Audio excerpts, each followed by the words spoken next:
இது தீபிகா அருணுடன் கதை ஓசை. கட்டடம் சொல்லும் கதை. எழுதியவர் ஆர். வெங்கடேஷ். சென்னையின் புராதன வரலாற்று சிறப்புமிக்க கட்டடங்களின் தனித்துவம் சொல்லும் கதைகள். அத்தியாயம் 1. வானுயர்ந்த எல்ஐசி. தமிழ் திரைப்படங்களில் கதாநாயகன் பட்டினம் சேர்ந்து விட்டான் என்று சொல்ல ஓர் எளிய யுக்தியை பயன்படுத்துவார்கள். பக்கம் பக்கமாக வசனம் எழுத வேண்டாம், சுருள் சுருளாக படம் எடுக்க வேண்டாம். மதராஸில் வானுயர்ந்த எல்ஐசி கட்டடத்தின் தோற்றத்தை ஒருமுறை காட்டினால் போதுமானது. கதாநாயகன் பத்திரமாக சென்று மதராஸ் வாசியாகிவிட்டான் என்று எல்லோரும் ஒரு மனதாக ஒப்புக்கொள்வார்கள். அந்த அளவிற்கு எல்ஐசி என்பது சென்னை நகரத்தை குறிக்கும் ஓர் அடையாளமாக திகழ்கிறது. 2 ஆண்டுகளுக்கு இந்தியாவின் மிக உயரமான கட்டடமாக இருந்த எல்ஐசி கல்லாலும் மண்ணாலும் உருவாக்கப்பட்ட கட்டடம் என்பதை விட ஓர் லட்சியவாதியின் கனவு என்பதே உண்மை. புதிதாக இந்தியா பெற்ற விடுதலையின் பிரதிபலிப்பும் கூட. MCTM சிதம்பர செட்டியார் தென்னகத்தின் மிகப்பெரிய வணிக குடும்பம் ஒன்றின் வாரிசு. ஆனால் தனது குடும்பத்தின் குலத்தொழிலான காசுக்கடை வேண்டாம் என்று உதறியவர். தன் சமூகத்தார் கொடிகட்டி பறந்த வழக்கமான வணிக இடங்களான பர்மா மற்றும் மலையாவை வேண்டாம் என்று ஒதுக்கிவிட்டு இந்தியாவில் தன் சொந்த நிறுவனங்களில் முன்னேறினார். 40 வயதுக்குள் சிதம்பரம் ஒரு காப்பீட்டு நிறுவனம், ஒரு ரேயான் தொழிற்சாலை, தென்னிந்தியாவின் மிகப்பெரிய தொழில் முயற்சி மற்றும் தி இந்தியன் ஓவர்சீஸ் வங்கியை ஆரம்பித்துவிட்டார். இந்த முயற்சிக்கெல்லாம் மகுடம் சூட்டுவது போல மதராஸின் பழமையான மவுண்ட் ரோட் எனப்படும் அண்ணா சாலையில் இந்தியாவின் மிக உயரமான கட்டடத்தை கட்டி அவரது தொழில்களுக்கு தலைமையகம் அமைக்க திட்டமிட்டார். அந்த காலகட்டத்தில் நியூயார்க்கில் கட்டப்பட்ட ஐக்கிய நாடுகளின் கட்டடம் உலகின் மிகவும் பிரபலமான கட்டடம் ஆகும். சிதம்பரமும் இதே போன்ற கட்டடத்தை மவுண்ட் ரோட்டில் உருவாக்க விரும்பினார். அதற்கு யுனைடெட் இந்தியா பில்டிங் என்ற பெயரையும் தேர்வு செய்திருந்தார். இந்தியாவிலேயே 18 மாடி கொண்ட மிக உயரமான கட்டடம் என்ற அவரது கனவை கேட்டபோது ஆங்கிலேய கட்டட வல்லுநர்கள் பிரவுன் மற்றும் மௌலின் ஆகியோர் வியந்திருக்கலாம். டெல்லியில் அப்போதுதான் AIIMS கட்டடத்தை உருவாக்கிக் கொண்டிருந்தனர். கட்டடத்திற்காக தேர்ந்தெடுக்கப்பட்ட 5 ஏக்கர் இடம் காலனித்துவ கட்டடங்களால் சூழப்பட்டிருந்தது. அவை ஒவ்வொன்றும் ஒரு புத்தகத்தை நிரப்ப போதுமான வரலாற்றை கொண்டிருந்தன. அவற்றுக்கெல்லாம் சவாலாக தான் கட்டப்போகும் கட்டடம் அமைய வேண்டும் என்று சிதம்பரம் நினைத்தார். அதை செய்து முடிக்க அவருக்கு நிதியும் இருந்தது, ஆற்றலும் இருந்தது. ஆனால் விதியோ நேரத்தை மட்டும் கொடுக்கவில்லை. ஆச்சரியத்திலும் ஆச்சரியம். இந்த கட்டடம் மனிதர்கள் போலவே தனக்கென ஒரு மனதை கொண்டிருப்பதாக தோன்றியது. தொடக்கத்தில் அதற்கென முன்மொழியப்பட்ட பெயர், அதன் வரைத்திட்டம், சொந்தக்காரர், கட்டடக் கலைஞர் என்று கட்டடம் முடிவடையும் போது ஏதும் தொடரவில்லை. 1953இல் கட்டுமானம் தொடங்கப்பட்டவுடன் பிரச்சனைகள் தொடங்கியது. லண்டனை தலைமையகமாக கொண்ட கட்டடக் கலைஞர்கள் வெளிநடப்பு செய்தனர். இறுதியில் மதராஸ் கட்டடக் கலைஞர் சித்தலே கட்டுமானத்தை வடிவமைத்து முடித்தார். துரதிருஷ்டவசமாக கட்டடம் கட்டுமானத்தில் இருந்தபோது தொலைதூர சிங்கப்பூருக்கு சிட்னியிலிருந்து வந்த BOAC காமெட் விமானம் தரையிறங்கும் போது தீ பிடித்தது. விபத்தில் பயணிகள் அனைவரும் உயிருடன் எரிக்கப்பட்டனர். பெரும்பாலான உடல்கள் அடையாளம் காணப்பட முடியாமல் பொதுவான சவக்குழியில் புதைக்கப்பட்டனர். அவர்களில் ஒருவர் சிதம்பரம் செட்டியார். இந்த துயரமான தருணத்தில் மேலும் மாற்றங்கள் நிகழ்ந்தன. இந்திய காப்பீட்டு வணிகங்கள் 1956இல் தேசியமயமாக்கப்பட்டன. எனவே கட்டடம் கட்டும் பொறுப்பை மத்திய அரசாங்கம் தனது பொறுப்பில் எடுத்துக்கொண்டது. அதன் உயரம் 18 தளங்களிலிருந்து 13 தளங்கள் மற்றும் 2 அடித்தளமாக குறைக்கப்பட்டது. 15 தளங்களை கொண்டுள்ள கட்டடம் அமைக்க கூவம் ஆற்றுக்கு மிக அருகே இருந்த இடம் துரதிருஷ்டம் என்று கருதிய கட்டட வல்லுநர்கள் பெரும் செலவில் தரையிலிருந்து 35 அடி ஆழம் வரை அடித்தளங்கள் அமைத்தனர். ஆனால் இந்த கட்டடத்திற்கு அருகில் கூவம் ஆறு அமைந்தது எவ்வளவு அதிர்ஷ்டம் என்று பிற்காலத்தில்தான் தெரிந்தது. 177 அடி கட்டுமானத்தில் சுமார் 1000 டன் எஃகு மற்றும் 3000 டன் சிமெண்ட் பயன்படுத்தப்பட்டது. 26,000 சதுர அடி, அரை கால்பந்து மைதானத்தின் அளவு கண்ணாடி உபயோகிக்கப்பட்டது. 1959ஆம் ஆண்டு கட்டுமான பணிகள் நிறைவடைந்து அதே ஆண்டு ஆகஸ்ட் 23 அன்று அப்போதைய மத்திய நிதி அமைச்சர் மொரார்ஜி தேசாயால் கட்டடம் திறக்கப்பட்டது. அதன் பெயர் ஆயுள் காப்பீட்டுக் கழக கட்டடம் LIC என்று சூட்டப்பெற்றது. கட்டி முடிக்கப்பட்ட கட்டடம் கண்ணாடி முகப்புடன் கூடிய வானுயர்ந்த கட்டடமாக காணவே கண்கொள்ளா காட்சியாக இருந்தது. அழகான கட்டுமானம் என்றாலும் அந்த கட்டடம் புகழ் பெற்றது அதன் உயரத்துக்குத்தான். கட்டடம் முடிந்து 2 ஆண்டுகள் வரை இந்தியாவின் மிக உயரமான கட்டடமாக இந்த LIC கட்டடமே பிரசித்தி பெற்றிருந்தது. பின்னர் 2 ஆண்டுகளில் பம்பாயில் எழுந்த உஷா கிரண் கட்டடத்தால் அந்த சாதனை விஞ்சப்பட்டது. ஆனால் சென்னையின் அதி உயரமான கட்டடமாக மேலும் 35 ஆண்டுகளாக அதன் சாதனை தொடர்ந்தது. அடித்தளங்களில் ஒன்றில் இந்தியாவின் ஆரம்பகால தனியார் கணினிகளில் ஒன்றை, அப்போது IBM இயந்திரம் என்று அழைக்கப்பட்டது, அதை பொருத்தினார்கள். இங்கு வேலை செய்த 1500 ஊழியர்கள் மேலும் கீழுமாக லிஃப்ட் சாதனத்தில் பறந்தார்கள். ஜூலை 11, 1975 அன்று LIC கட்டடத்தில் ஒரு மிகப்பெரிய தீ விபத்து ஏற்பட்டது. பல தீயணைப்பு வண்டிகள் போராடியும் தீ அடங்கிய பாடில்லை. அந்த ஆண்டு மதராஸில் பெரும் வறட்சி வேறு நிலவியது. தண்ணீர் பற்றாக்குறையால் கட்டடம் எரிந்தாலும் பரவாயில்லை என்று வேடிக்கை பார்க்கும் நிலையில்தான் நகரத்தின் அன்றைய சூழல் இருந்தது. பின்னர் யாரோ ஒரு புத்திமானின் யோசனையில் தண்ணீர் லாரிகள் கொண்டு வந்து அருகிலிருந்த கூவம் ஆற்றிலிருந்து தண்ணீர் கொண்டு தீயணைக்கப்பட்டது. இப்பொழுது சொல்லுங்கள், கூவம் நதி LIC கட்டடத்துக்கு அதிர்ஷ்டம்தானே? அத்தியாயம் 2. ரிப்பன் மாளிகை. அதிகார போராட்டங்கள் அரிதாகவே ஆக்கப்பூர்வமான வளர்ச்சிக்கு வழிவகுக்கும். ஆனால் மெட்ராஸ் கார்ப்பரேஷன் உருவானது அந்த அரிய நிகழ்வுகளில் ஒன்று. மதராஸ் கிழக்கிந்திய கம்பெனியின் ஆட்சியில் இருக்கும்போது அதன் தலைவர், அவ்வப்போது பிரசிடென்ட், அவ்வப்போது ஆளுநர், சக்கரவர்த்தி போல் செயல்படுவது சகஜம். மனித அடிமைகளை வாங்கி விற்று வர்த்தகம் செய்த அமெரிக்கா வம்சாவழியினர் எலிஹூ ஏல் மதராஸை எதேச்சதிகாரமாக ஆண்டு கொண்டிருந்த காலம் அது. பிற்காலத்தில் அமெரிக்க ஏல் பல்கலைக்கழகம் அவரின் நினைவில் பெயரிடப்பட்டது. ஏலின் சக்திகளை கட்டுப்படுத்த மதராஸில் ஒரு மாற்று சக்தி மையத்தை உருவாக்க 1687 ஆண்டில் கார்ப்பரேஷனை உருவாக்கியது கம்பெனியாரின் லண்டன் அலுவலகம்.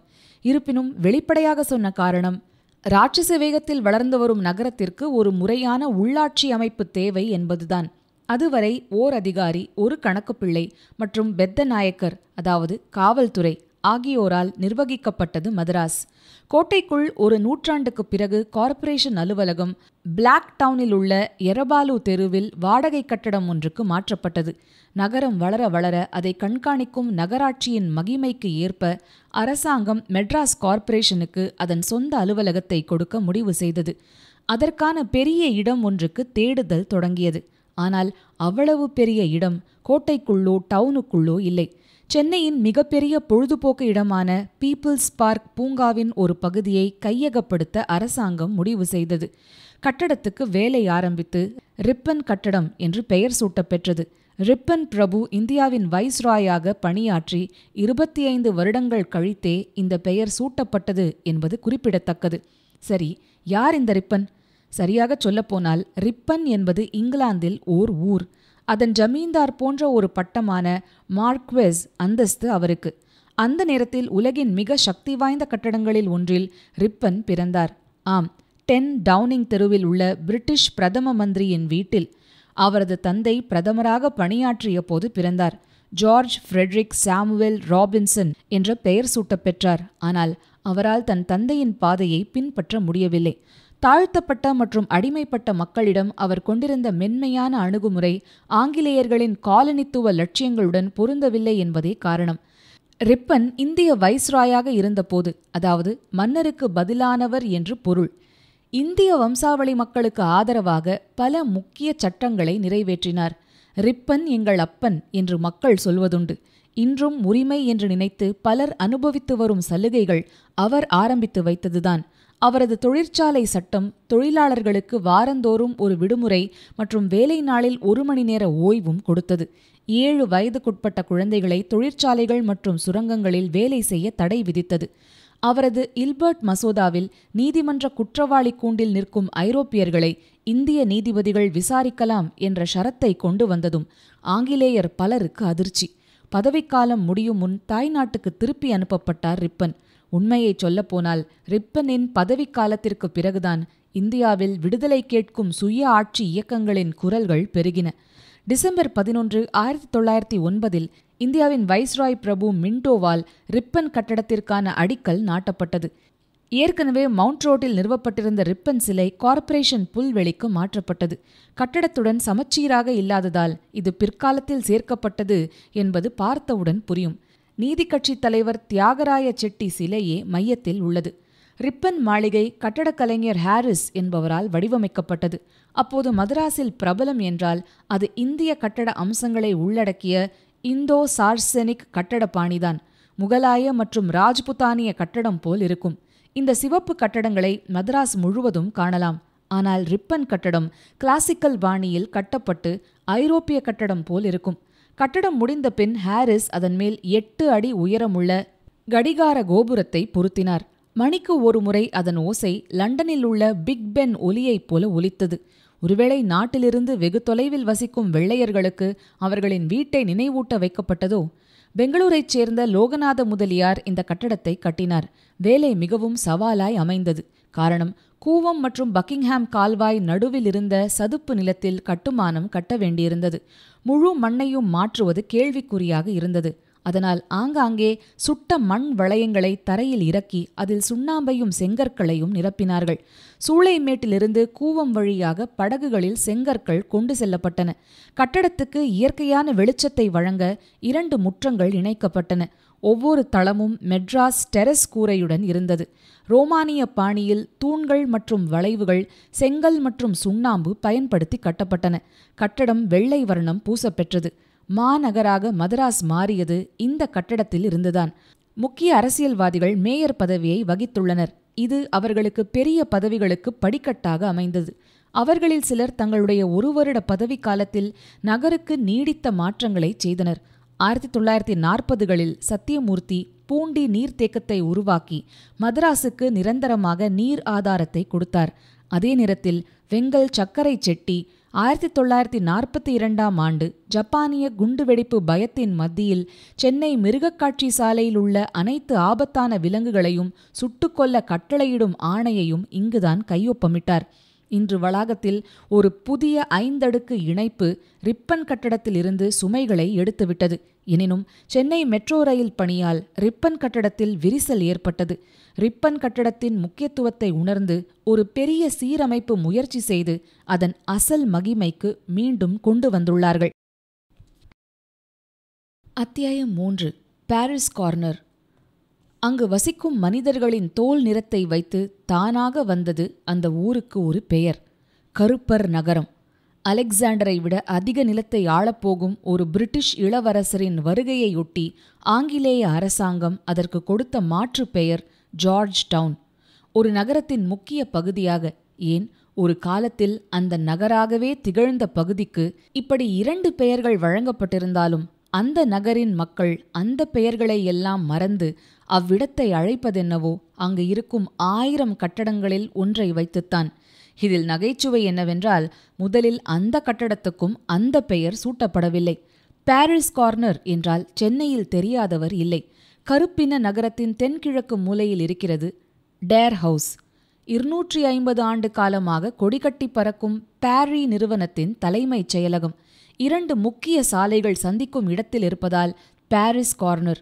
அதன் பெயருக்கு ஒரு முரண்பாடாக கருப்பர் நகரத்தில் வெள்ளைக்காரர்களும் வாழ்ந்தனர். கிழக்கிந்திய நிறுவனத்தைத் தவிர அனைத்து பெரிய ஐரோப்பிய நிறுவனங்களும் கருப்பர் நகரத்தில்தான் இருந்தன. நகரத்தையே தன் உடைமை போல நடத்தி வந்த கிழக்கிந்திய நிறுவனத்திற்கு நேரடி போட்டியாக இல்லாமல் கவனமாக செயல்பட்ட சில வணிகர்கள் வர்த்தகம் செய்ய அனுமதிக்கப்பட்ட பின் அவர்கள் நகரின் மிக ஐஸ்வர்யம் கொண்ட மனிதர்களாக மாறிப்போனார்கள். அவர்களுள் முக்கியமானவர் தாமஸ் பாரி. இங்கிலாந்துக்கு அருகிலுள்ள வேல்ஸைச் சேர்ந்தவர். இண்டீஸில், அதாவது அப்போது ஆசியாவின் பெயர், வர்த்தகம் மேற்கொள்ளும் மக்கள் அபரிமித செல்வம் சம்பாதிக்கும் கதைகளை கேள்விப்பட்டு அவர் ஆசியாவிற்கு போர் வீரர்களை கொண்டு செல்லும் கப்பல் ஒன்றில் ஏறினார். ஏழையான பாரி டிக்கெட் வாங்க வசதி இல்லாமல் பயணச்சீட்டை ஈடுகட்ட மாலுமியாக பணிபுரிந்தார். 105 நாட்கள் பயணத்தில் சென்ற பிறகு கப்பல் மதராஸில் நங்கூரமிட்ட போது அவர் காணாமல் போனார். ஏனெனில் அவரது பெயர் அதன் பதிவேட்டில் கப்பலிலிருந்து தப்பியோடியவர் என குறிப்பிடப்பட்டிருந்தது. கையில் காசில்லாமல் இறங்கிய பாரிக்கு மதராஸின் பெரும் செல்வந்தராக மாறுவதற்கு பிடித்த காலம் 10 ஆண்டுகள்தான். ஆனால் 21 வயதான பாரி மதராஸில் வெற்றி பெறுவதற்கு முன்பு ஒரு கடினமான காலத்தை அனுபவித்தார்.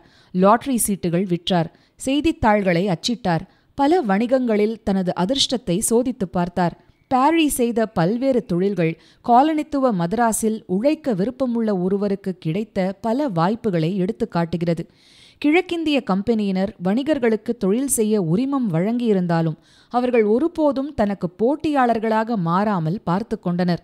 டாமஸ் பலமுறை நிறுவனத்தின் அதிருப்தியில் சிக்கிக் கொண்டார். ஒருமுறை சிலோனுக்கு நாடு கடத்தப்பட்டதும் நடந்தது. சாந்தோமில் பாரி இந்தியாவின் முதல் நவீன தொழிற்சாலையை தொடங்கி அதில் தோல் பதனிட்டு பூட்ஸ் தயாரித்து அமெரிக்காவிற்கு ஏற்றுமதி செய்தார். பாரி சாந்தோமில் கடலை பார்க்கும்படி கோட்டை போல வீட்டை கட்டிக்கொண்டு ஆனந்தமாக வாழ்ந்தார். ஆனால் உலக இன்பங்களில் மூழ்கி கடையை மூடிவிட்டு சில காலம் ஆற்காடு நவாபின் பணியாளராகவும் அவர் மாற வேண்டியதாயிற்று. பின்னர் நவாபின் குடும்பத்திலிருந்து கருப்பர் நகரில் தென்கிழக்கு மூலையில் ஒரு நிலத்தை வாங்கிக் கொண்டார் பாரி. கீழ்த்தளங்களில் பொருள் சேமிக்கும் குடவுன்கள் மற்றும் உயர்தளங்களில் கடலை பார்க்கும் அலுவலகங்களை கட்டிக்கொண்டார். மதராஸில் அப்போது அகலமான கடற்கரை இல்லை என்பதால் கடல் சீற்றமாக இருக்கும்போது அவர் வீட்டு வாசலை நெருங்குமாம். கவர்னர் கிளைவ் அனைத்து வணிகங்களையும் கோட்டையிலிருந்து வெளியேற்றிய போது வர்த்தக கப்பல்கள் கோட்டைக்கு எதிரே வராமல் பிளாக் டவுனுக்கு எதிரே நங்கூரமிடத் தொடங்கின. அதனால் மதராஸ் வந்தவுடன் கப்பல்கள் பாரியின் கட்டடத்தையே முதலில் பார்க்க நேர்ந்தது. பாரி 1824 கடலூர் அருகே காலராவுக்கு பலியான பின் பரங்கிப்பேட்டை தேவாலயத்தில் அடக்கம் செய்யப்பட்டார். அதன்பின் தொடர்ச்சியான உரிமையாளர்கள் பாரி நிறுவனத்தை உச்சகட்டத்துக்கு கொண்டு சென்ற பிறகு பழைய பாரி கட்டடத்தை அகற்ற நிர்வாகம் முடிவு செய்தது. 1940களில் முற்றிலும் வேறு விதமாக மாறிக்கொண்டிருந்தது கட்டுமான தொழில். கான்கிரீட்டின் வருகை உலகம் முழுவதும் கட்டட பாணியை மாற்றியது. இன்று உலகில் தண்ணீருக்கு அடுத்தபடியாக அதிகம் பயன்படுத்தப்படும் பொருள் கான்கிரீட் தான். கட்டடங்களுக்கு அவர்கள் விரும்பும் வடிவத்தையும் உயரத்தையும் கான்கிரீட் கொண்டு கொடுக்க முடியும் என கட்டடக் கலைஞர்கள் புரிந்து கொண்டார்கள். கட்டடத்தின் அமைப்பில் இது பெரும் மாற்றங்களை சாத்தியமாக்கியது. வளைந்த கட்டடங்கள், நீட்டிக்கப்பட்ட பால்கனிகள் போன்றவை கட்டடங்களுக்கு அழகு சேர்த்தன. கான்கிரீட் வந்தவுடன் உருவான கட்டடப்பாணி ஆர்ட் டெக்கோ. அதை கொண்டு புதிய பாரி கட்டடம் வடிவமைக்கப்பட்டது. 12 லட்சம் செலவில் கல்கத்தாவைச் சேர்ந்த பல்லார்டி, டாம்சன் மற்றும் மேத்யூஸ் ஆகியோரால் திட்டமிடப்பட்டு கட்டப்பட்டது. ஆனால் விதியின் வினோதத்தால் பாரியின் தலைமையகம் மற்றொரு மனிதனின் பெயர் கொண்டிருக்கிறது. புதிய கட்டடத்துக்கு பாரியின் பெயரை சூட்ட முடிவு செய்தபோது ஒரு விசித்திர பிரச்சினை எழுந்தது. ஒரு வர்த்தகத்தின் பெயரில் இயங்கும் கட்டடத்தில் தாங்கள் குடியிருந்தால் அது அந்த வர்த்தகத்துக்கு இலவசமாக விளம்பரம் செய்வது போலாகும் என்று அந்த கட்டடத்தில் வாடகைக்கு இருந்த அமெரிக்க துணை தூதரகம் ஆட்சேபம் தெரிவித்தது. கட்டடத்தை காலி செய்வோம் என்று மிரட்டி அமெரிக்கர்களை இழக்க விரும்பாமல் டாமஸ் பாரியின் கூட்டாளிகளில் ஒருவரின் பெயர் கட்டடத்துக்கு சூட்டப்பட்டது. பாரி தலைமையகம் இன்று டேர் ஹவுஸ் என்று அழைக்கப்படுகிறது. டாமஸ் பாரி தொடங்கிய நிறுவனம் இன்னும் இங்கு செழித்து வருகிறது. இந்தியாவில் செயல்படும் 2வது பழமையான நிறுவனம் இது. இருப்பினும் இன்று அது தயாரிக்கும் பெரும்பாலான பொருள்களை பாரி திரும்பி வந்தால் அடையாளம் காண முடியாது. காலம் அவ்வளவு மாறிப்போச்சு. நுகர்வோர் சுவைகளும் கூடத்தான். அத்தியாயம் 16. மெட்ராஸ் விமான நிலையம். மனிதனின் பழங்கால ஆசைகளில் ஒன்று பறவைகள் போல வானில் பறக்க வேண்டும் என்பது.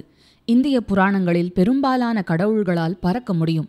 புஷ்பக விமானம் என்கிற ஒரு புராண பறக்கும் இயந்திரம் செயற்கையாக பறக்கும் தொழில்நுட்பத்தில் இந்தியாவின் நிபுணத்துவம் என அடிக்கடி முன்வைக்கப்படுகிறது.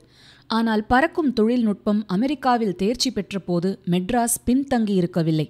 ரைட் சகோதரர்கள் தங்கள் விமானத்தை பறக்கவிட்டு 6 ஆண்டுகளுக்குப் பிறகு மெட்ராஸ் அதன் வானத்தில் ஒரு விமானத்தை கண்டது. நகரத்தின் விமான போக்குவரத்து வரலாறு 1910இல் தொடங்கியது. நகரத்தைச் சேர்ந்த கார்சிகா தீவைச் சேர்ந்த ஹோட்டல் அதிபர் ஜியாகோமோ டி ஏஞ்சலிஸ் ஒரு விமானத்தை உருவாக்கினார். ஜூலை 1909இல் ஆங்கில கால்வாயை முதலில் பறந்து கடந்த பிரெஞ்சுக்காரரால் ஈர்க்கப்பட்ட டிஆஞ்சலிஸ் நகரத்தின் முன்னணி தொழிலதிபரான சிம்ப்சனுடன் இணைந்து விமானத்தை உருவாக்கினார். இந்த விமானம் முழுக்க டி ஏஞ்சலிஸின் சொந்த வடிவமைப்பு. ஒரு சிறிய சக்தி என்ஜின் பொருத்தப்பட்ட விமானத்தை 10 மார்ச் 1910 அன்று டிஆஞ்சலிஸ் பல்லாவரம் புறநகரில் சோதனை செய்தார். இது ஆசியாவிலேயே முதல் விமானமாக அமைந்தது. விமானம் சிறப்பாக செயல்பட்டதால் அவர் விமானம் பறக்கும் கண்காட்சியை தீவுத்திடல் மைதானத்தில் பறக்க ஏற்பாடு செய்து டிக்கெட்டுகளுக்கு பணம் வசூலித்தார். விமானங்கள் போக்குவரத்தை விட ஒரு பொழுதுபோக்காக பார்க்கப்பட்ட காலம் அது.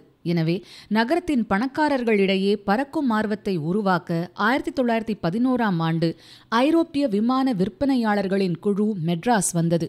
ஒரு விமானத்தை வாங்கும் அளவுக்கு பணக்காரர்களாக இருந்தவரை கவர அவர்கள் பறந்து காட்டினார்கள். அதுவும் பல்லாவரத்தில்தான். மலைகளால் சூழப்பட்டிருந்தாலும் புனித டாமஸ் குன்றுக்கும் பல்லாவரத்துக்கும் இடையே இருந்த பரந்த இடம் விமான ஆர்வலர்களையும் ஈர்த்தது. விமான நிலையத்தில் பயணிகள் போக்குவரத்து தொடங்குவதற்கு நீண்ட காலத்திற்கு முன்பே மெட்ராஸ் ஃப்ளையிங் கிளப் என்று அக்டோபர் 1929இல் சென்னையில் ஒரு தனியார் சங்கம் நிறுவப்பட்டது. ஹாக்கர் என்ற ஆசிரியருடன் முதல் கற்பித்தல் விமானம் 1930இல் வானில் பறந்தது. அன்றிலிருந்து 90 ஆண்டுகளில் மெட்ராஸ் ஃப்ளையிங் கிளப் 1500க்கும் மேற்பட்ட விமானிகளை உருவாக்கியுள்ளது. மற்றொரு பறக்கும் பயிற்சியாளர் 1935இல் சென்னையிலிருந்து கொழும்புக்கு முதல் சர்வதேச விமானத்தை இயக்கினார். 1914ஆம் ஆண்டு நீர்நிலை பொறியாளரான மேட்லி, இன்றும் மேட்லி சுரங்கப்பாதைக்கு அவரது பெயர் உள்ளது, தான் தயாரித்த விமானத்தை ரெட் ஹில்ஸ் நீர்த்தேக்கத்தின் மீது ஓட்டி விமானத்தில் இருந்து மெட்ராஸின் முதல் வான்வழி புகைப்படங்களை படம் பிடித்தார். அக்காலகட்டத்தில் செட்டியார்கள் பர்மாவிலும் கிழக்கு ஆசியாவிலும் பெரும் செல்வத்தை ஈட்டியதால் அவர்களின் வாழ்க்கை முறை அரசர்களுக்கு சமமாக இருந்தது. அவர்களின் பொழுதுபோக்கில் ஒன்று வானத்தில் பறப்பது என்பதில் ஆச்சரியமில்லை. மெட்ராஸ் ஃப்ளையிங் கிளப் முதல் உறுப்பினர்கள் ஆவடையப்பன், SAA அண்ணாமலை மற்றும் சோலையப்பன் ஆகிய 3 நாட்டுக்கோட்டை செட்டியார்கள். மூவரும் விமானங்களை சொந்தமாக வைத்திருந்ததால் சென்னைக்கு தெற்கே 250 மைல் தொலைவில் உள்ள செட்டிநாடு கிராமத்தில் மற்றொரு பறக்கும் கிளப்பை தொடங்கினர். 1931ஆம் ஆண்டில் தனியார் விமானி உரிமம் பெற்ற முதல் தென்னிந்தியர் ஆவடையப்ப செட்டியார். 1932ஆம் ஆண்டில் JRD டாடா கராச்சி ஏரோட்ரோமில் இருந்து பம்பாய்க்கு அஞ்சல் கடிதங்களை ஏற்றிச் செல்லும் ஒற்றை என்ஜின் கொண்ட டி ஹாவிலாண்ட் விமானத்தை ஓட்டினார். விமானி நெவில் வின்சென்ட் என்பவரால் பம்பாயிலிருந்து பெல்லாரி வழியாக மெட்ராஸ் வரை அந்த விமானம் தொடர்ந்தது. 2ஆம் உலகப் போரின் போது, குறிப்பாக சிங்கப்பூரின் வீழ்ச்சிக்கு பிறகு இந்த விமான ஓடுபாதையை மேம்படுத்துவதற்கான வேலை நடந்தது. மெட்ராஸை வைத்து உலகப் போரை வென்றுவிடலாம் என்று மிகவும் ஆர்வமாக இருந்த royal air force RAF Red Hills நீர்த்தேக்கத்தில் கூட கடல் விமானங்களை தர இறக்கியது. தென்னிந்தியாவில் 13 ஏரோட்ரோம்கள் இயக்கப்பட்டன. ஏற்கனவே உள்ள விமான நிலையங்கள் RAF-ஆல் கையகப்படுத்தப்பட்டன. பல்லாவரம் விமான ஓடுதளத்தின் பயன்பாடு 2ஆம் உலகப் போரின் போது இராணுவ நடவடிக்கைகளுக்கு மட்டுமே பயன்படுத்தப்பட்டது. விமான நிலையம் செயின்ட் தாமஸ் மவுண்ட் பேஸ் என்று அழைக்கப்பட்டது. போர் முடிந்தவுடன் அழகப்ப செட்டியார் போர் உபரி விமானங்களை ஏலத்தில் வாங்கி இந்த விமான நிலையத்தை மையமாக வைத்து தனது ஜூபிட்டர் ஏர்வேஸ் தொடங்கினார். 1954இல் ஒரு நாகரிகமான விமான நிலையம் உருவாக்கப்பட்டது. ஆர்ட் டெக்கோ என்ற அப்போதைய பிரபலமான கட்டடக்கலை வடிவமைப்பு கட்டடத்திற்கு மென்மையான வளைவுகளை வழங்க பயன்படுத்தப்பட்டது. விமான நிலைய நுழைவாயில் மீனம்பாக்கம் கிராமத்தில் இருந்ததால் மீனம்பாக்கம் ஏர்போர்ட் என்று அப்பெயரில் அழைக்கப்பட்டது.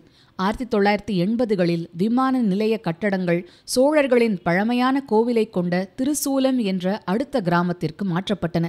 தேசிய மற்றும் சர்வதேச விமான நிலையங்களுக்கு தமிழகத்தின் 2 முன்னாள் முதல்வர்களான காமராஜ் மற்றும் அண்ணாதுரை பெயர் சூட்டப்பட்டது. மீனம்பாக்கத்தில் உள்ள பழைய விமான நிலையம் சரக்குகளை கையாளும் விமான நிலையமாக மாறியது. மீனம்பாக்கம் சர்வதேச விமான நிலையத்தில் ஆகஸ்ட் 2, 1984 அன்று ஒரு குண்டு வெடிப்பு நிகழ்ந்தது. மொத்தம் 33 பேர் கொல்லப்பட்டனர் மற்றும் 27 பேர் காயமடைந்தனர். தமிழ் ஈழ இராணுவம் TEA இலங்கை விமானத்தில் வெடிகுண்டை அனுப்ப முயன்றதாக தெரிய வந்தது. ஆனால் பெட்டி ஏற்றப்படவில்லை. விமான நிலையத்தில் வெடித்தது. இன்று இந்தியாவில் நன்கு பயன்படுத்தப்படும் விமான நிலையங்களில் சென்னை சர்வதேச விமான நிலையத்துக்கு 5வது இடம். ஒரு வருடத்தில் இந்த விமான நிலையத்தை 1.8 கோடி பயணிகள் பயன்படுத்துகின்றனர். சர்வதேச மற்றும் உள்நாட்டு விமான நிலையங்கள் ஒன்றையொன்று ஒட்டி அமைந்துள்ள இந்தியாவின் முதல் விமான நிலையமும் இதுவாகும். அடையாறு ஆறு விமான நிலையத்தின் எல்லையை ஒட்டி ஓடுகிறது. சென்னை விமான நிலையத்தில் 2 ஓடுபாதைகள் உள்ளன. ஒன்று 3.5 கிலோமீட்டர் நீளமும் மற்றொன்று 3 கிலோமீட்டர் நீளமும் கொண்டது. 2வது ஓடுபாதையின் தேவையால் ஆற்றின் மேல் பாலம் அமைக்கப்பட்டது. 2015ஆம் ஆண்டு அதிக மழை பெய்து ஏரிகள் திறக்கப்பட்ட போது பாலத்தின் அடியில் இருந்த சிறிய இடைவெளியால் அடையாறு தண்ணீர் வரத்து தடைப்பட்டது. இதனால் வெள்ளம் பெருக்கெடுத்து விமான நிலையத்திலும் நகரத்திலும் பெரும் அழிவை ஏற்படுத்தியது. மெட்ராஸில் பறக்கும் நடவடிக்கையின் ஆரம்பமான மெட்ராஸ் ஃப்ளையிங் கிளப் போயிங் மற்றும் ஏர்பஸ் விமானங்களுடன் போட்டியிட முடியாமல் அதன் மூட்டையை கட்டிக்கொண்டு திருச்சிக்கு புறப்பட்டது.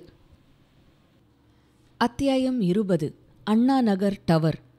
அண்ணா நகர் இன்று சென்னையில் வாழ்வதற்கு மிகவும் வசதியான குடியிருப்பு பகுதி. ஆனால் அதை குடியிருப்பு பகுதியாக மக்களிடம் பிரபலப்படுத்த அரசு மேற்கொண்ட முயற்சி பெரும்பாலானோருக்கு தெரியாது. அன்றைய ஊருக்கு கடைசியில்தான் அண்ணா நகர் அமைக்கப்பட்டது.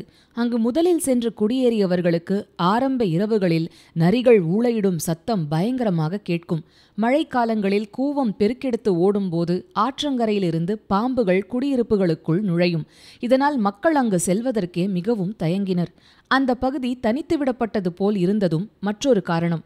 உப்பு வாங்குவதற்கு கூட ஓரிரு மைல்கள் நடக்க வேண்டி இருக்கும்.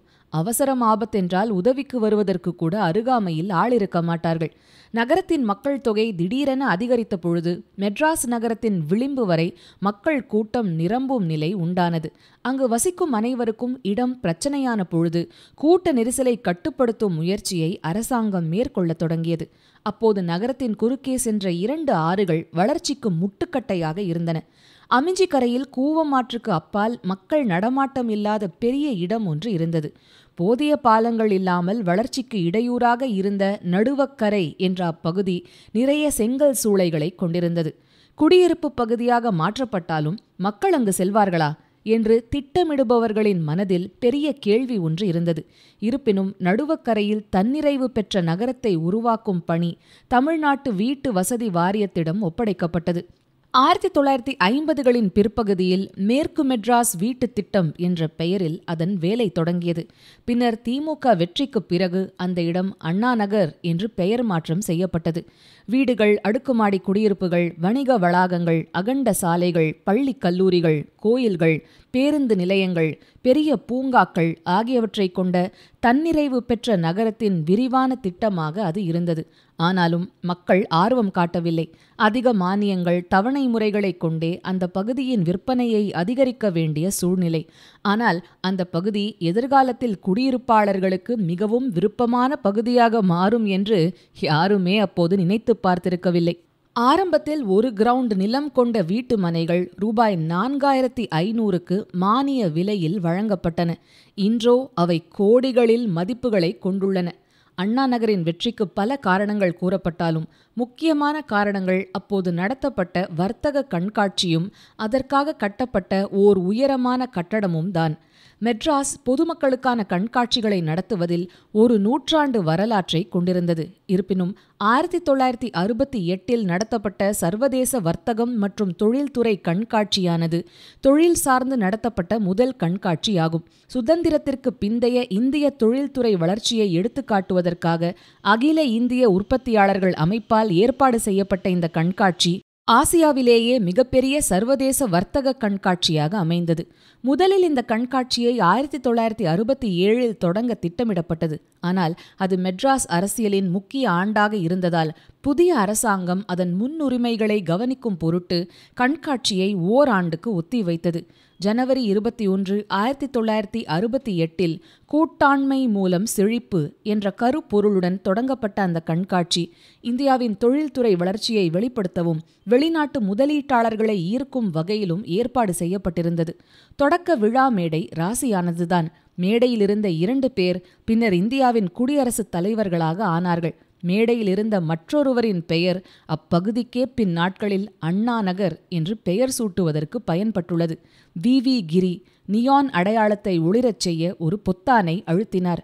நாடு முழுவதும் மொழி பதற்றம் இருந்த பொழுதும் முதல்வர் அண்ணா மேடையில் இறுக்கமான முகத்தை கடைபிடித்தார்.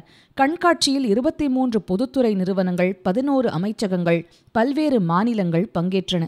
சர்வதேச அளவில் கம்யூனிஸ்ட் தொகுதி மட்டுமே பங்கேற்றது. மேற்கு ஜெர்மனியும் தாய்லாந்தும் மட்டுமே அவர்களைத் தவிர கண்காட்சியில் பங்கேற்ற மற்ற நாடுகள். ஸ்டால்கள் வெவ்வேறு வடிவங்களில் இருந்தன. ஏர் இந்தியாவுக்கு முகலாய குவிமாடம் கொடுக்கப்பட்டிருந்தது. பின்னிக்கு பிரமிட் போன்ற அமைப்பும் உரத்தொழில் நிறுவனம் இந்து கோயில் போன்ற தோற்றத்திலும், பாட்டா மிருகக்காட்சி சாலை போன்ற வடிவத்திலும் காணப்பட்டன. ரயில்வே நிறுவனம் ரயில் என்ஜின்கள், மாதிரி ரயில் பாதைகளை காட்சிப்படுத்தியது. அவர்களின் மினி ரயில் மிகவும் பிரபலமானது. கண்காட்சியின் அனைத்து பகுதிகளுக்கும் இரட்டை அடுக்கு பேருந்துகள் பார்வையாளர்களை அழைத்துச் சென்றன. அந்த கண்காட்சியில் சில சுவாரஸ்யமான காட்சி பொருட்களும் இடம்பெற்றன. இந்த கண்காட்சியில் முதல் தொலைக்காட்சியை மக்கள் பார்த்தனர். பலரும் லிப்டில் முதல் முறை ஏறினர். பார்வையாளர்கள் போர் விமானங்களையும் தொடலாம் என்ற நிலை இருந்தது. திருப்பதிக்கு பக்தர்கள் நன்கொடையாக வழங்கிய தலைமுடியால் செய்யப்பட்ட விக்குகளை கூட மாநில வர்த்தக கழகம் காட்சிப்படுத்தியது. கனரா வங்கி 50 நாடுகளின் நாணயத்தை வைத்திருந்தது. இருப்பினும் ஏராளமான பார்வையாளர்கள் அதுவரை பார்த்திராத ரூபாய் 5000, ரூபாய் 10,000 இந்திய ரூபாய் நோட்டுகளை பார்க்கவே கூட்டமாக கூடினர். வர்த்தக கண்காட்சியில் இடம்பெற்ற 135 அடி உயரம் கொண்ட விஸ்வேஸ்வரய்யா கோபுரம் அதிக மக்கள் கவனத்தை ஈர்த்தது. கண்காட்சிக்காக பிரத்யேகமாக கட்டப்பட்ட இந்த கோபுரம் LIC கட்டடத்துக்கு பின் நகரத்தின் 2வது உயரமான அமைப்பாகும். இரண்டுக்கும் 6 அடி உயரம்தான் வித்தியாசம். 10 பைசா கட்டணத்தில் இந்த கோபுரத்தின் மேலே சென்று நகரின் பரந்த காட்சியை பார்க்க முடியும். வியாபாரம் செய்வதை விட நகரத்தின் உச்சியிலிருந்து வேடிக்கை பார்க்கவே அதிக மக்கள் வருகை புரிந்தனர். அதில் ஏறியவர்களுக்கு எதிர்கால அண்ணா நகர் தாய் நகரத்திலிருந்து வெகு தொலைவில் இல்லை என்ற உணர்வு ஏற்பட்டது. கண்காட்சியின் நடுவில் உள்ள காட்சி கோபுரத்தை வடிவமைக்க பம்பாயைச் சேர்ந்த கட்டடக்கலைஞர் யாக்யா மர்ச்சன்ட் நியமிக்கப்பட்டிருந்தார். அவர் அண்ணா நகர் கோபுரம் அமைக்கப்பட்ட அதே காலத்தில்தான் பாகிஸ்தானில் கராச்சியில் உள்ள முகமது அலி ஜின்னாவின் கல்லறையையும் வடிவமைத்தார். ஜின்னா 1948 இறந்துவிட்டாலும் அரசாங்கமும் அவரது குடும்பத்தினரும் ஒரு கல்லறைக்கான வடிவமைப்பை முடிவு செய்வதற்கு அவ்வளவு காலம் எடுத்துக்கொண்டனர். நடிகர் சிவாஜி, ஜெயலலிதா உள்ளிட்டோர் நடித்த கலாட்டா கல்யாணம் போன்ற திரைப்படங்கள் கண்காட்சி மைதானத்தில்தான் படமாக்கப்பட்டன. அந்த திரைப்படங்கள் இன்றும் அந்நிகழ்வின் பதிவாக விளங்குகின்றன. வர்த்தக கண்காட்சி முடிந்ததும் சில பெவிலியன்கள் ஏலம் விடப்பட்டன. அந்த பெவிலியன்களின் தற்போதைய பயன்பாடுகள் கண்டறியப்பட்டுள்ளன. அன்றைய தாய்லாந்து பெவிலியன் இன்றைய அண்ணாநகர் லேடீஸ் கிளப்பாகவும், கேரள பெவிலியன் இன்றைய அண்ணாநகர் கிளப்பாகவும் மாறிவிட்டன. அங்கே ஐயனார் சிலை உட்பட சில எச்சங்கள் இன்றும் உள்ளன. வர்த்தக கண்காட்சி முதலீட்டை கொண்டு வந்ததா, பொருட்களை விற்பனை செய்ததா என்பது விவாதத்துக்கு உட்பட்டது. ஆனால் அது நிச்சயமாக அண்ணாநகர் மீது கவனத்தை திருப்பியது. கண்காட்சி முடிந்ததும் கோபுரத்தை உடைப்பதற்கு திட்டம். ஆனால் அதற்கு மனம் வராமல் அப்படியே விட்டுவிட்டனர். விஸ்வேஸ்வரய்யா கோபுரம் அண்ணா நகரின் சின்னமாக மாறியது. சமீப காலமாக பல தற்கொலை முயற்சிகள் அதன் மேல் நடைபெறுவதால் இப்போது நுழைவதற்கு தடை செய்யப்பட்டுள்ளது. அத்தியாயம் 40. குதிரை ஓட்ட மைதானம். 5000 ஆண்டுகளுக்கு முன்பு கசகிஸ்தானில் குதிரைகள் மனிதனால் அடக்கப்பட்டன. முக்கியமாக அவை போரில் உபயோகப்படும் என்பதால்தான் இந்த முயற்சி. ஆனால் மனித குலம் எப்போது குதிரைகளால் ஈர்க்கப்பட்டதோ அப்போதே குதிரைகளை ஒன்றோடொன்று பந்தயத்தில் ஓடவிட்டு அவற்றின் பிடரி ரோமங்கள் காற்றில் பறக்கும் காட்சியைக் கண்டு மனிதர்கள் பரவசத்தில் ஆழ்ந்தனர். குதிரை பந்தயம் அனைத்து விளையாட்டுகளிலும் மிகவும் பழமையான ஒன்றாகும். 2500 ஆண்டுகளுக்கு முன்பு கிரேக்க ஒலிம்பிக்கில் குதிரை பந்தயம் இருந்ததற்கு சான்றுகள் உள்ளன. பண்டைய காலங்களிலிருந்து உலகம் முழுவதும் உள்ள நாகரிகங்களிலும் நடைமுறையில் இருந்தது. அதன் அடிப்படை விதிகளும் குறைந்தபட்சம் தொடக்க காலத்திலிருந்தே பெரும்பாலும் மாறாமல் உள்ளது. ஆனால் முக்கியமாக பழங்காலத்திலிருந்தே இது சூதாட்டத்தை ஊக்குவிப்பதாக குற்றம் சாட்டப்பட்டது. 1777ஆம் ஆண்டு ஜார்ஜ் வாஷிங்டன் அமெரிக்காவின் சுதந்திரத்தை நிறுவுவதற்காக சண்டையிட்ட காலம். அப்போது டெல்லியில் முகலாயர்கள் ஆண்டனர். அப்போதுதான் துணை கண்டத்தில் வேறு எங்கும் இல்லாத வகையில் மெட்ராஸில் மக்களின் மகிழ்ச்சிக்காக குதிரைகள் ஓடத் தொடங்கின. பெரும்பாலான ஆங்கிலேயர்கள் குதிரை ஓட்ட விளையாட்டை ஊக்கப்படுத்தினர். எதிரிகளின் அச்சுறுத்தல் இருந்தபோது கோட்டைக்கு அடுத்ததாக தீவில் பந்தயங்கள் நடத்தப்பட்டன. எதிரி தென்படுகிறான் என்று எச்சரிக்கை வந்தால் மனிதர்களும் குதிரைகளும் மூட்டை முடிச்சை கட்டிக்கொண்டு கோட்டை சுவர்களின் பாதுகாப்பிற்குள் விரைந்து செல்லவே இந்த ஏற்பாடு. பின்பு குதிரை பந்தயம் செயின்ட் தாமஸ் மலைக்கு அருகில் நடந்தது. இன்று அவ்விடமோ இராணுவத்தின் கட்டுப்பாட்டில் இருக்கும் போலோ மைதானம். நெரிசலான சென்னை நகரம் இன்னும் உலகின் மிகப்பெரிய நகர்ப்புற குதிரை பந்தய மைதானங்களில் ஒன்றை கொண்டிருப்பதால் மக்கள் ஆச்சரியப்படலாம். ஆனால் அது உருவான போது ரேஸ் கோர்ஸ் பகுதி நெல் வயல்களாலும் போர்க்களங்களாலும் சூழப்பட்டிருந்தது. அதிர்ஷ்டவசமாக இன்றும் கூட மெட்ராஸ் நகரத்தின் மிகப்பெரிய திறந்த வெளிகளில் ஒன்றாக இந்த குதிரை பந்தய மைதானம் உள்ளது. கிண்டி என்பது 1777ஆம் ஆண்டிலேயே குதிரை பந்தயத்திற்காக ஒதுக்கப்பட்ட பகுதியாகும். 22 ஜூன் 1825 தேதியிட்ட செங்கல்பட்டின் அப்போதைய ஆட்சியர் எழுதிய கடிதத்தின்படி பந்தய மைதானம் அமைப்பதற்காக வேளச்சேரி மற்றும் வெங்கடாபுரம் கிராமங்களில் இருந்து 81 காணி நிலங்கள் கையகப்படுத்தப்பட்டன. ரேஸ் கோர்ஸ் அடையாறு ஆறு மற்றும் கிண்டி காடு ஆகிய இரண்டுக்கும் நடுவே அமைக்கப்பெற்றது. ஆரம்பத்தில் வெள்ளைக்காரர்கள் மட்டும் கலந்து கொள்ளலாம் என்ற விதிமுறை இருந்தது. ஆரம்ப ஆண்டுகளில் பந்தயம் காலை 6 மணிக்கு தொடங்கி 10 மணிக்கு முடிவடைந்தது. இதனால் மக்கள் வேலைக்கு செல்லவும் சாத்தியமாக இருந்தது. பிரெஞ்சு மற்றும் மைசூர் திப்பு சுல்தான் படையெடுப்பு அச்சுறுத்தல் எப்போதும் இருந்ததால் எதிரிகளை அடக்கிய பின்னரே குடும்பங்கள் ரேஸ் கோர்ஸுக்கு வர அனுமதிக்கப்பட்டன. ஏறக்குறைய 1790 முதல் பந்தய மைதானத்தில் மக்கள் கூடியிருந்த அசெம்பிளி அறைகள் நகரத்தின் முக்கிய பொழுதுபோக்கு இடமாக இருந்தது. வெயில் காலத்தை தவிர்த்து குளிர்ந்த பருவத்தில் கோட்டையில் வசிக்கும் பெண்கள் கலந்து கொண்டு பந்தயங்கள் நடந்தன.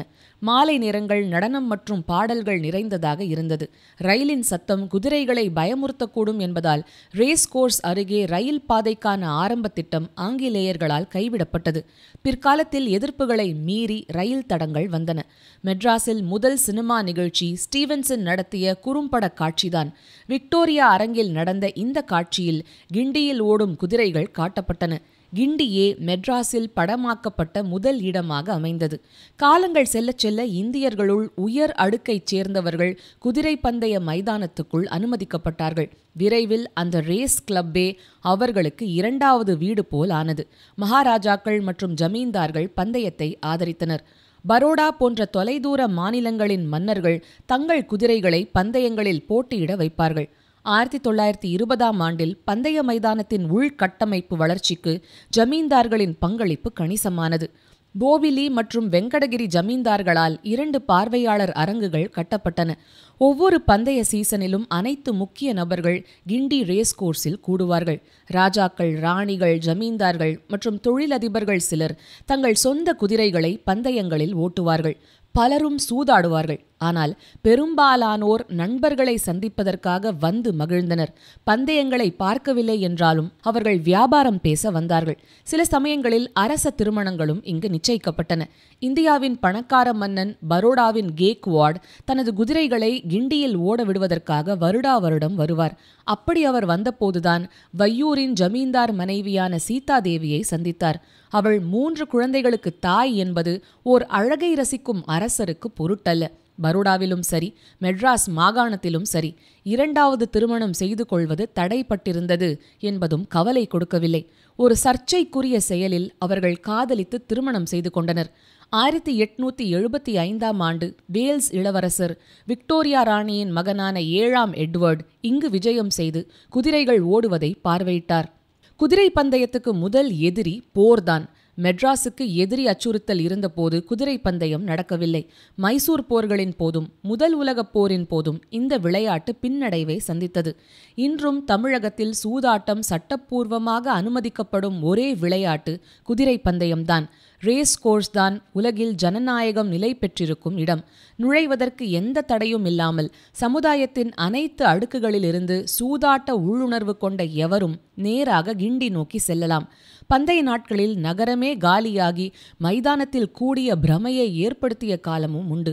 கிண்டி என்பது நகரத்தில் சம்பாதித்த அல்லது கடன் வாங்கிய அனைத்து செல்வங்களும் ஒரு தடயமும் இல்லாமல் மூழ்கிவிடும் ஆழம் தெரியாத குழி என்று அதன் எதிர்ப்பாளர்கள் சொல்லிய காலம் உண்டு. பார்வையாளர்களின் கைகளிலிருந்து எவ்வளவு பணம் பந்தயத்தில் செல்கிறது என்பது உண்மையில் அதிர்ச்சியளிக்கக்கூடியது. குதிரை ஓடுவதை விட வேகமாக பணத்தை இழந்த சாமானியர்களின் துயரத்தைக் கண்டு கருணாநிதி அரசு குதிரை பந்தயத்திற்கு தடை விதித்தது. அந்த தைரியமான காரியத்தின் நினைவு சின்னமாகத்தான் அண்ணா மேம்பாலம் அருகே மவுண்ட் ரோட்டில் 2 சிலைகளை வைத்தனர். குதிக்கும் குதிரையை தடுத்து நிறுத்திய ஒரு மனிதனின் சிலை அது. ஆனால் ஓராண்டுக்குள் தடைக்கு தடை விதித்து மெட்ராஸில் எஞ்சியிருக்கும் பழமையான நிறுவனங்களில் ஒன்றை நீதிமன்றங்கள் காப்பாற்றின. ஆனால் சிலைகள் எப்படியும் நிறுவப்பட்டது பட்டதுதான். 1980களில் மற்றொரு சட்டமன்ற தலையீட்டின் ஒரு குறுகிய காலத்தை தவிர குதிரை பந்தயம் தொடர்ந்து நடந்தது. இடையிடையே குறுக்கீடுகள் மற்றும் பின்னடைவுகள் இருந்த போதிலும் சுமார் 240 ஆண்டுகளாக குதிரை பந்தயங்கள் நடத்துகிறது. வெள்ளையரின் ஆதிக்கம் குறைந்தவுடன் ஒரு வணிகரின் குடும்பம் இந்த குதிரை பந்தய நடவடிக்கைகளில் ஆதிக்கம் செலுத்தியது. அது இன்று வரை தொடர்கிறது. அண்ணாமலை செட்டியாரின் குடும்பம் குதிரை வைத்திருப்பதிலும் பந்தயத்திலும் மிகுந்த ஆர்வம் காட்டினர்.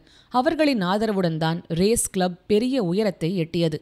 இன்று ரேஸ் கோர்ஸ் மெட்ராஸின் வேகமாக வளர்ந்து வரும் பகுதியின் நடுவே ஒரு பெரிய பசுமையான இடம். குதிரைகள் மைதானத்தின் விளிம்பில் உள்ள தடங்களில் ஓடுகின்றன.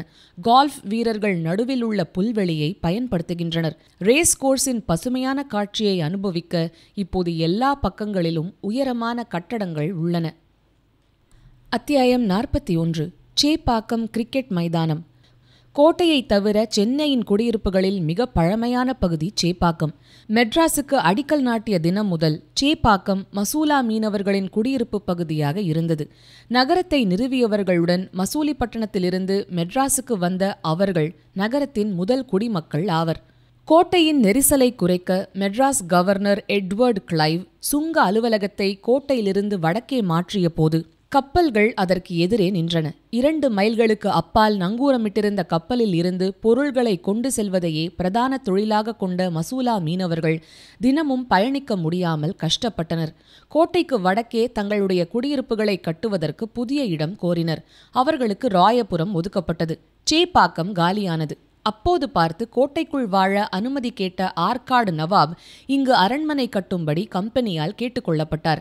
சேப்பாக்கத்திற்கு காலனித்துவ மற்றும் ஆற்காடு வரலாறு அதிகம் என்றாலும் இன்று அது ஒரே ஒரு வார்த்தைக்கு மட்டுமே அறியப்படுகிறது: கிரிக்கெட். கிரிக்கெட் ஓர் அசுரன் போன்றது.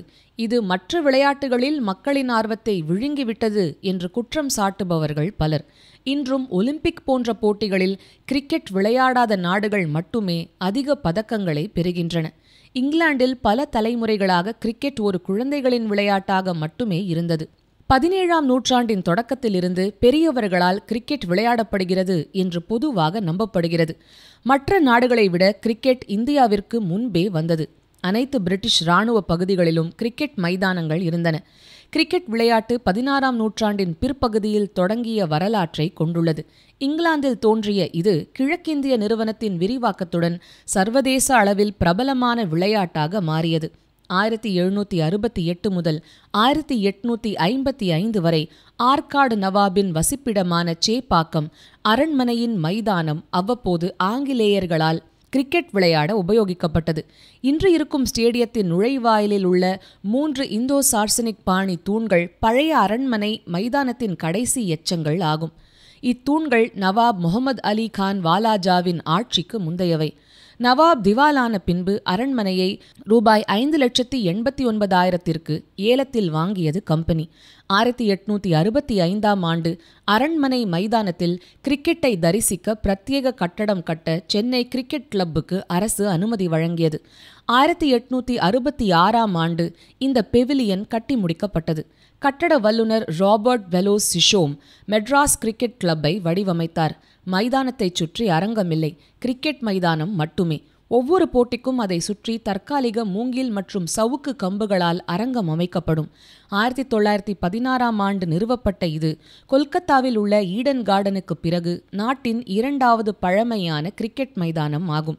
முதலில் MCC அரங்கு என்றும் பழைய பொறியியல் கல்லூரி வளாகம் என்றும் பின்னர் அரங்கம் கட்டி முடிக்கப்பட்ட பின் சிதம்பரம் அரங்கு என்றும் அழைக்கப்பட்டது. ஆனால் பொதுவாக சேப்பாக் ஸ்டேடியம் என்றே உலகம் முழுவதும் அழைக்கின்றனர். ஆரம்ப காலத்தில் வெள்ளையர்களுக்கு மட்டுமே விளையாட அனுமதியுண்டு. அதை மாற்றியமைத்தவர் புச்சிபாபு என்ற செல்வந்தர். மயிலாப்பூரில் வாழ்ந்த புச்சிபாபு நாயுடு ஒரு பணக்கார துபாஷ் குடும்பத்திற்கு தத்தெடுக்கப்பட்டார். பணக்கார குடும்பங்கள் கவர்னஸ் என்றழைக்கப்பட்ட ஐரோப்பிய ஆயாக்களை குழந்தை பராமரிப்பிற்காக வைத்திருந்தனர். இவர்கள் எல்லாம் மாலை நேரத்தில் குழந்தைகளை அழைத்துச் சென்று சேப்பாக்கம் மைதானத்தின் ஓரத்தில் ஒன்று கூடுவார்கள். ஓர் இளம் புச்சி ஐரோப்பியர்கள் விளையாடும் கிரிக்கெட்டால் ஈர்க்கப்பட்டார். ஆனால் இந்தியர்கள் இந்த மைதானத்தில் விளையாட அனுமதிக்கப்படவில்லை என்பது அவரை உறுத்தியது. பின்னர் பெரும் முயற்சி செய்து புச்சிபாபு தன் வாழ்நாளில் அதை நிகழ்த்தி காட்டினார். இன்று சர்வதேச அளவில் இந்தியா இந்த விளையாட்டில் முதலிடம் பெற்றிருப்பது அவரது முயற்சியால் என்று சொல்லலாம். 1915ஆம் ஆண்டின் கடைசி நாளில் ஐரோப்பியர்களுக்கும் இந்தியர்களுக்கும் இடையிலான பிரசிடென்சி போட்டி முதல் அதிகாரப்பூர்வ போட்டியாக நடைபெற்றது. பிரசிடென்சி போட்டிகள் தொடங்கியதிலிருந்து மாநிலத்தில் இந்த சேப்பாக்கம் மைதானம் கிரிக்கெட்டின் முக்கிய தளமாக மாறியது. இந்த மைதானத்தில் விளையாடிய நாட்டின் முதல் ரஞ்சி டிராபி போட்டியில் வரலாறு படைக்கப்பட்டது. ஏஜி ராம் சிங் 11 விக்கெட்டுகளுடன் மெட்ராஸ் பந்துவீச்சில் மைசூர் அணிக்கு எதிராக ஒரே நாளில் வெற்றி பெற்றது மெட்ராஸ். இங்கு விளையாடிய முதல் டெஸ்ட் 1933-34 டக்ளஸ் ஜார்டனின் இங்கிலாந்து மற்றும் CK நாயுடுவின் இந்தியா இடையே நடைபெற்றது. 1951-52 இங்கிலாந்தை இன்னிங்ஸ் மற்றும் 8 ரன்கள் வித்தியாசத்தில் தோற்கடித்ததன் மூலம் இந்தியா தனது முதல் டெஸ்ட் வெற்றியை பதிவு செய்ததும் இங்குதான். 1986 சேப்பாக்கத்தில் நடைபெற்ற இந்தியா ஆஸ்திரேலியா போட்டி விளையாட்டு வரலாற்றில் சமன் செய்யப்பட்ட 2வது டெஸ்ட் போட்டியாகும். பொங்கல் அறுவடை திருநாளை ஒட்டி பொங்கல் டெஸ்ட் என அழைக்கப்படும் டெஸ்ட் போட்டியை ஜனவரி 2வது வாரத்தில் சென்னையில் நடத்துவது வழக்கம். சில அறியப்படாத காரணங்களுக்காக போட்டிகள் பூங்கா நகரத்தில் உள்ள மாநகராட்சி நிலையத்திற்கு மாற்றப்பட்டன. ராஜா சர் அண்ணாமலை செட்டியாரின் 2வது மகன் M.A. சிதம்பரம். ராஜா மெட்ராஸில் இசை மற்றும் கல்வி நிகழ்வுகளை கணிசமாக மாற்றியவர். அவரது மகன் M.A. சிதம்பரம் 1956 இந்தியாவில் உள்ள இந்திய கிரிக்கெட் கட்டுப்பாட்டு வாரியத்தின் அதாவது BCCIயின் துணைத் தலைவர் ஆனார். M.A. சிதம்பரம் தமிழ்நாடு கிரிக்கெட் சங்கத்தின் அதாவது TNCAவின் தலைவராக 32 ஆண்டுகள் இருந்தார். சேப்பாக்கத்தில் உள்ள கிளப் மைதானத்தில் கான்கிரீட் அரங்கை கட்டுவது என முன்மொழிந்தார். அதன் தொடர்பாக TNCA மற்றும் மெட்ராஸ் கிரிக்கெட் கிளப் இடையே நடந்த பேச்சுவார்த்தையில் அவர் முக்கிய பங்கு வகித்தார். 1980 கட்டி முடிக்கப்பட்ட இந்த மைதானம் பின்னர் அவரது நினைவாக M.A. சிதம்பரம் மைதானம் என பெயரிடப்பட்டது. மைதானத்தின் மொத்த பரப்பளவு 7,52,000 சதுர அடி. முழுவதும் அரசுக்கு சொந்தமான நிலம். மைதானம் அரசாங்கத்திற்கும் கிரிக்கெட் சங்கத்திற்கும் இடையே குத்தகை ஒப்பந்தத்தின் கீழ் உள்ளது. கிரிக்கெட்டை மட்டுமே ரசிக்கும் கூட்டம் ஒவ்வொரு போட்டியிலும் இந்த மைதானத்தில் குவிகிறது. பாகிஸ்தான் இந்தியாவை வென்றாலும் கூட நின்று கைத்தட்டி ஆரவாரம் செய்யும் ஒரே கூட்டம் இதுவாக இருக்கலாம். கிரிக்கெட் 21ஆம் நூற்றாண்டில் ஒரு பெரிய பணம் புரளும் வணிகமாக மாறியது. வீரர்களை மக்கள் கடவுள்கள் போல நடத்துகிறார்கள். சினிமாக்காரர்களுக்கே இருந்த புகழ்ச்சியெல்லாம் கிரிக்கெட்டில் விளையாடும் வீரர்களுக்கும் கிடைத்தது. அதுபோல சேப்பாக்கம் அரங்கும் உலக பிரசித்தி பெற்றுவிட்டது. இது தமிழ்நாடு கிரிக்கெட் அணி மற்றும் சென்னை சூப்பர் கிங்ஸின் பிரதான மைதானம் ஆகும். அத்தியாயம் 42 கபாலீஸ்வரர் கோவில். 63 நாயன்மார்களில் ஒருவரான வாயிலார் நாயனார் மயிலாப்பூரில் பிறந்து விவசாயியாக வாழ்ந்தவர். 63 நாயன்மார்களின் சரிதத்தை சொல்லும் பெரிய புராணம் வாயிலார் நாயனார் அத்தியாயத்தில் ஒரு பணக்கார நகரத்தையும் அதன் துறைமுகத்தையும் குறித்து விவரிக்கின்றது. பல தேசங்களிலிருந்து வரும் வணிகர்களின் கப்பல்களில் இருந்து இறக்கப்படும் யானைகள் மயிலாப்பூரில் உள்ள எருமைக் கன்றுகளை விட ஒப்பீட்டளவில் சிறியதாக இருக்கும் என்று பெரிய புராணம் மயிலையின் வளத்தை புகழ்கின்றது. மயிலையில் இன்று துறைமுகம் இல்லை. ஆனால் ஒரு காலத்தில் கோட்டைகளுக்கும் போர்க்களங்களுக்கும் பெயர் போனது இவ்வூர். முகலாய பேரரசர் அவுரங்கசீப் தனது காசுகளை இங்கு அச்சிட்டார். தனது பெயரை நாணயத்தில் கொண்ட மெட்ராஸின் உட்பகுதிகள் மிக அரிது. அதில் மயிலையும் ஒன்று. கச்சேரி என்ற கோல்கொண்டா நீதிமன்றம் காவல் நிலையம் இங்கு இருந்தது. ஆனால் மயிலாப்பூரின் இந்த இடத்துக்கு ஆணிவேராக திகழ்வது கோயில்கள். கோபம் கொண்ட சிவபெருமானை அம்மன் மயிலாக வழிபட்டதால் மயிலாப்பூர் என்று பெயர் வந்தது. இதே போன்ற புராணம் கொண்ட மற்றொரு கோயில் மாயவரம். ஆரம்பகால வரலாற்றின் ஒரு கட்டத்தில் சிவனை அவரது மூர்க்கமான வடிவில் வழிபடும் காபாலிகர்களால் இந்த ஆலயம் ஆதரிக்கப்பட்டிருக்கலாம். இக்கோயிலின் தாய் தெய்வம் கற்பகாம்பாள். கற்பகம் மரம் அனைத்து விருப்பங்களையும் வழங்கும் மரம் என்று நம்பப்படுகிறது. அருணகிரிநாதர் இங்குள்ள சிங்காரவேலன் மீது 10க்கும் மேற்பட்ட பாடல்களை பாடியுள்ளார். அவர் குறிப்பிடுகிற மாந்தோப்பு, பலாத்தோப்பு போன்ற சில இடங்கள் மயிலாப்பூரில் இன்னும் உள்ளன. 1300 வருடங்களுக்கு முன் திருஞான சம்பந்தர் சிறுவனாக இங்கு வந்தார். 10 பாடல் கொண்ட பதிகம் ஒன்றை பாடி பாம்பு தீண்டி இறந்த செட்டிப்பெண் பூம்பாவையின் அஸ்தியிலிருந்து அவளை உயிர் தெழ வைத்தார். மானிடப் பெண்ணான பூம்பாவையின் பெயரை 10 முறை பதிகத்தில் உச்சரித்திருப்பார். தேவாரத்தில் அது வேறு எந்த மானிடருக்கும் கிடைக்காத பெருமை ஒரு மயிலாப்பூர் பெண்ணுக்கு கிட்டியது. மேலும் ஒவ்வொரு பாடலிலும் கோயிலில் கொண்டாடப்படும் மாதாந்திர திருவிழா ஒன்றைச் சொல்லி அதை கொண்டாட வெளிவரமாட்டாயா பூம்பாவை என்று மன்றாடுவார். 1300 ஆண்டுகளுக்குப் பின்னும் திருஞான சம்பந்தர் தனது பதிகத்தில் குறிப்பிட்டிருக்கும் அந்த விழாக்கள் இன்றளவிலும் கோவிலில் நடக்கின்றன. ஆனால் தொடர்ந்து 1300 ஆண்டுகளாக இப்படி நடந்ததா என்பது சந்தேகம்தான். மயிலாப்பூர் கபாலீஸ்வரர் கோயிலானது வரலாற்றின் அனைத்து அம்சங்களையும் கண்டுள்ளது. அதை சுற்றி நடந்துள்ள போர்கள் மற்றும் அறங்காவலர்களின் தவறான நிர்வாகத்தால் கோவில் அடிக்கடி மூடப்பட்டது. அதன் சொத்துக்களை வெளியாட்கள் ஆக்கிரமித்ததால் அதன் அன்றாட நடவடிக்கைகள் முடங்கி கிடந்த காலங்கள் உண்டு. ஜார்ஜ் கோட்டையிலிருந்து மயிலாப்பூர் விவசாய மற்றும் ஜவுளி நெசவு கிராமமாக மட்டுமே காணப்பட்டது. கோட்டைக்கு அத்தியாவசிய பொருள்களை வழங்குவது அதன் கடமையாக இருந்தது. அடையாற்றை தாண்டியவுடன் கண்ட வளமையை பற்றி பல யாத்ரிகர்கள் சொல்லியுள்ளனர். கோவிலைச் சுற்றி 4 மாட வீதிகள் உள்ளன.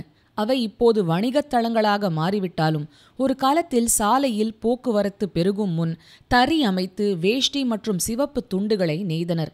இவர்களது விநாயகர் கோவில் தெற்கு மாட வீதியில் தற்போதுள்ள வெள்ளீஸ்வரர் கோவிலாக மாறியுள்ளது.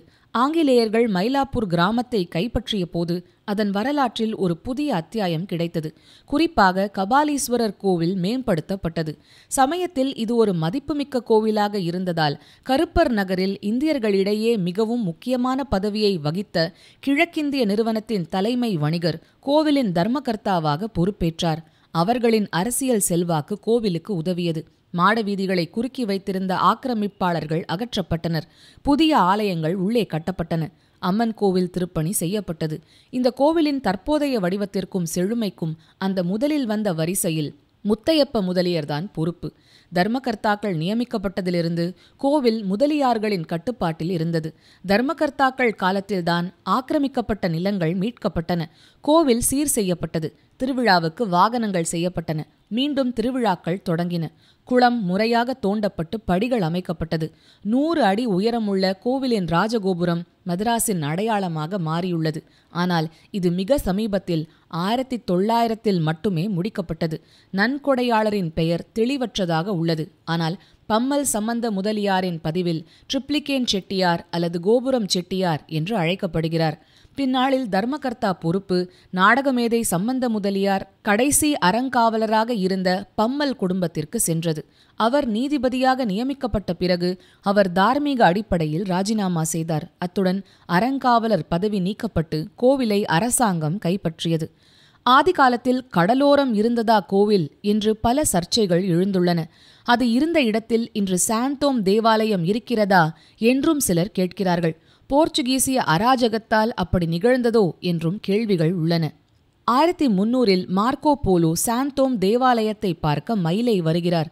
அவரது எழுத்துகளில் தேவாலயம் பற்றிய பல குறிப்புகளை காண்கிறோம். அதுவும் போர்ச்சுகீசிய வரவுக்கு 200 ஆண்டுகளுக்கு முன்பாகவே. ஊரெங்கும் மயில்கள் உலாவுகின்றன என்றும் கூடுதலாகச் சொல்கிறார். 1700களில் கோவில் இப்போது இருக்கும் இடத்தில்தான் இருந்தது.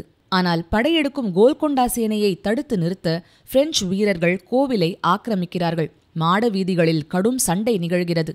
ஆற்காடு நவாப் தனது ராஜ்யத்தின் கட்டுப்பாட்டை இழந்த பிறகு சென்னைக்கு செல்ல விரும்பினார். சேப்பாக்கத்தில் உள்ள அவரது அரண்மனை கட்டி முடிக்கப்படும் போது அவர் முதலில் மயிலாப்பூரில்தான் வந்து குடியேறினார். அப்போது கோவிலுக்கு அருகில் இருந்த குளத்தை இந்துக்களிடம் ஒப்படைத்தார். இந்த குளம் இன்று மாம்பலமாய் இருக்கும் பெரிய ஏரியிலிருந்து ஓடும் நீரோடையால் நிரம்பி வழிந்தது. சிறிய குளத்தை சுற்றி சில முஸ்லிம் ஃபக்கீர்கள் தங்கியிருந்தனர்.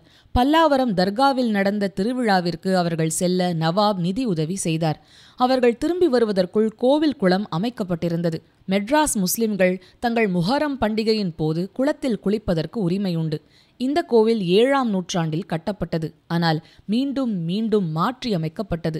இந்த கோவிலில் காலை 5:30 மணி முதல் இரவு 10 மணி வரை பல்வேறு நேரங்களில் 6 தினசரி பூஜைகள் மற்றும் 4 வருடாந்திர திருவிழாக்கள் நடைபெறுகின்றன.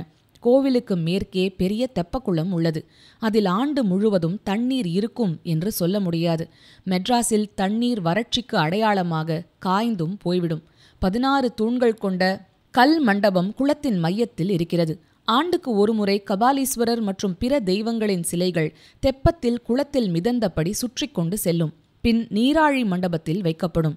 இந்த கோவிலில் 63 திருவிழா மிக முக்கியமான நிகழ்வு. இந்த கோவிலில் ஓர் ஆச்சரியமான சிலை உள்ளது. சுதந்திர போராட்டத்தின் போது ஒரு புதுப்பித்தல் நடந்தபோது ஓர் அனாமதேய சிற்பி ஒரு தூணில் பாரத மாதாவின் சிலையை செதுக்கினார். கோவில் அரசின் கட்டுப்பாட்டில் இருந்ததால் அதிகாரிகளுக்கு தெரியாமல் இது நடந்திருக்க வேண்டும். இல்லையென்றால் இது பெரும் கோபத்தை ஏற்படுத்தியிருக்கும். இந்த சிலையானது அன்னை இந்திய கொடியை பிடித்திருப்பதை காட்டுகிறது. பின்னணியில் யானை மற்றும் சிங்கம் உள்ளது.